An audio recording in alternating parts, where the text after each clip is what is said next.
this Christian nationalism is going too far? Well, I'm not telling you, I'm sure many of you have walked the same steps. I mean, I was raised that we're one nation under God, and it's on the money, and it's in the pledge, and somehow God had looked upon the United States with great favor. Could we drop this just a little bit?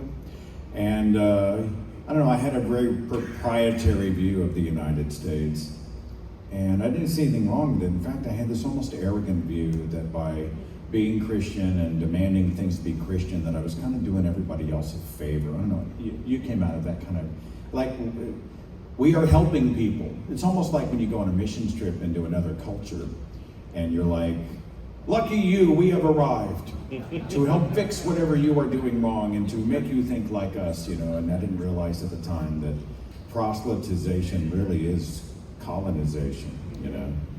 And I don't know, when I finally got out of the faith, I was more about the Bible. And then once I realized that that wasn't true, I had to go back and re-examine every other value. Any ex-evangelicals here who had to do that? Like, once you realize that Christianity is you don't buy the Bible, then you're like, well, I use the Bible to defend my thoughts on gay people, and how do I feel about the U.S. and foreign nations and foreign policy and the death penalty and abortion. And I found myself just literally having to go point by point, and I came out the other side a very different person. I was the same person, but my values had evolved.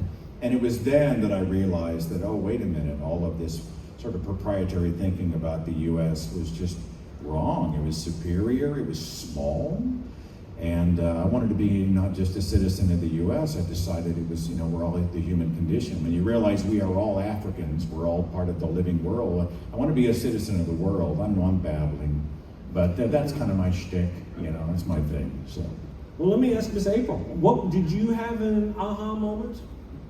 You were a Christian nationalist at one point, and then she became a, I want to say, reasonable Christian, if I may. What was your aha moment that said, hey, this ain't right?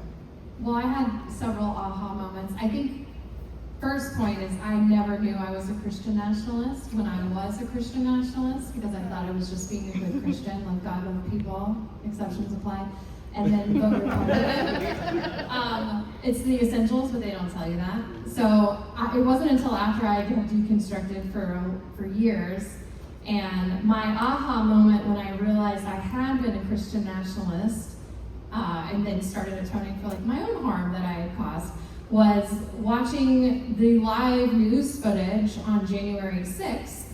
And in the aftermath, they started pointing out the people that were there and that were arrested. And my spouse and I knew 2 of them from church.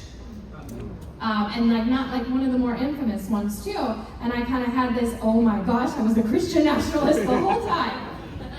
So, oh, wait, yeah. wait. Was it the shaman? No, not the shaman, but Beecher went to youth group with Zip Tie Guy. And my, I don't know if you remember the realtor from Texas, went to my dad's church. So.